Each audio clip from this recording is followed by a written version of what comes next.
Hey, welcome back, friends. If you want to join the friends, go ahead and hit that subscribe button down below. Today we're going to be coming in with episode 5 of my Ultimate Final Boss series. If you have any questions about exactly what Ultimate Final Boss is, go ahead and check the links down below, as well as if you want to see my previous episode or the first episode to see my entire series so far. Today's episode is going to be loot from 1000 Kalphite Queen. Just a quick reminder of exactly where we are in this series. I have 4 bosses done for 1000 kills apiece. I have 14 boss drops as well as 3 boss pets. I have 1 boss title, and right now I am at a negative 47 million GP because of the Chaos Elemental losing a noxious longbow in the wilderness. The way that I decided to do 1000 kills of the Kalphite Queen was to do 500 Exile Kalphite Queen and 500 Original Kalphite Queen. I did make a video for both of those, and they will be in the links down below along with everything else.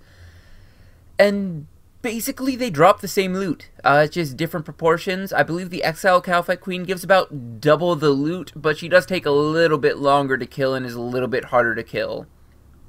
That being said, the proportion is about the same. The money that you're getting from everything is proportionally about the same. I'd say close to half of the GP that you're going to be making is from Wines of Zamorak. Rune items is probably another quarter of the GP you're going to be making, and then all the other miscellaneous items are probably going to account for the last quarter of the GP. So, honestly, it's pretty rudimentary boss drop table. You can get actual coins from this. You get Wines of Zamorak, and you get a couple of other supplies. That's about it. There's nothing really insane getting dropped from this boss. All in all, it was actually pretty good loot. We made 20.5 million GP from the regular Kalphite Queen, and the Exile Kalphite Queen made us 38.5 million GP. All in all, that means that from the Kalphite Queen, we made 1.5 million GP per hour, and from the Exile Kalphite Queen, we made 2.5 million GP per hour, at the cost of 3 additional hours for 500 kills on the Exile than it usually takes from the Kalphite Queen. All in all, that means if you're going for the pet, you probably want to just do the regular Kalphite Queen, but if you want to make a little bit of money while you're doing it, Exile Kalphite Queen is going to make you a little bit extra money at the cost of a couple extra hours. Let's go ahead and check the boss collection really quick though. We did get 5 dragon chain bodies. We did get a couple of dragon 2-hand swords. This is a shared drop, so that means every single boss that drops them does add to the list. We did not get 26 from 1000 Kalphite Queen. And we also did get 12 Kalphite Queen heads, so we got pretty lucky with the heads right there. As well as the pet. I did claim it off video. But very nice to get all of these and to get the checkmate achievement. So I did want to also show you the title that we get from this. If you go down to the bottom, I have the Queen Slayer title. I'm probably going to put this on for a little bit. I do like the color. Green is my kind of color scheme, so very nice that it's that color. And the pet actually, it counts as 1 pet, but it gives you 2 actual pets. It gives you the Kalphite Grublet here. This is going to be essentially the Kalphite Queen, just in a small version, same as every other boss pet.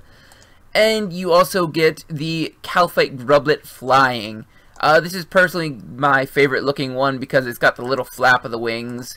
So very nice that you can see the new updated Kalphite Queen flapping her little wings as she goes along. Very, very nice. I actually really like this pet. Looks very good. I do want to spend a little bit of my money while I am here, though. I did already buy a couple of Mazcab ability codexes, about 50 mil piece. And, darn it, they actually came noted. So let's go ahead and unnote these really quick. And I'm going to finish up all of the different abilities that I can get. I'm going to get the Storm Shard as well as the Onslaught ability. I don't really care at all about Mazcab Teleport. It's kind of silly.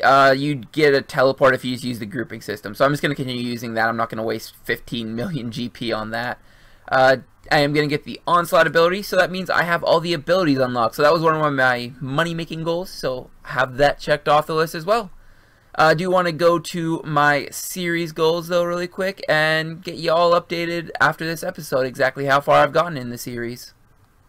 So I haven't talked about my money making goals for a little bit because nothing much has changed. I got my Anima Core outfits very early because those are going to be the best outfits to use when you are doing any of the lower level bosses that don't actually need anything that has augmentations on it. But today I decided to get Storm Shard as well as Onslaught, so I did spend the 30 million on the Mazcab ability codexes and got that checked off the list. And next up, I'm probably going to be going and getting some augmented gear pretty soon. Have approximately 500 mil is what I'm expecting it to cost because I'm including Biting 3 into all that. So depending on how much I actually want to spend, I can get a relatively good set of augmented gear pretty cheap, and then from there I'll probably end up starting to upgrade it as I get into the higher level bosses. My series goals are actually starting to look like it's somewhat achievable to some extent. Killing all solo bosses 1,000 times, I'm up to 5 out of 23, so it looks like I'm definitely going to be able to complete that decently quickly, at least if I start getting my head back in the game and start releasing these videos a little bit quicker. All bosses 5 out of 27, that's not too bad either. All the boss drops, that's obviously the intimidating one, 18 out of 2,153. Yeah, I'm not even close on that one. There's a lot of boss drops yet to get. I know some of the bosses are going to be easier to get a larger quantity of boss drops, but still intimidating number every single time I look at it. All the boss pets, up to 4 out of 38, so not bad there. I know that there's a couple bosses that drop multiple boss pets, such as Araxor, so I'm not really worried too much about that. Boss titles, 2 out of 27. It's nice to see more than one. And of course, the other nice thing is that the money making, we are now back in the green. This series is now back into the positive after losing that noxious longbow from the Chaos Elemental. We are back in the green, so very nice for that to happen. I do not plan on going back into the red at all if I can avoid it, but we will see in the future if that ever happens. And last but not least is my boss list. As you can see, I did complete the Kalphite Queen, got the 1,000 kills to unlock the next boss, as well as getting all of her drops in those 1,000 kills. So get my second green check mark. So it feels really good to start making more check marks on this list. That does mean that I have unlocked the Bandos boss, General Grardor.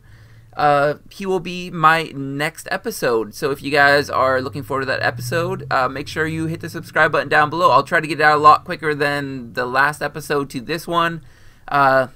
Winter vacation kind of came around, and I didn't put nearly as much time as I should have into this series. If you do all enjoy this series, I'd love it if you leave a like down below so that more people can see it. Love to keep making these. I really enjoy doing that. They're not the highest view video on my channel, but I really enjoy making them, and I hope you guys that are watching them really enjoy watching them. And as always, leave a comment down below letting me know what you'd like to see in the future. As always though, have a good one.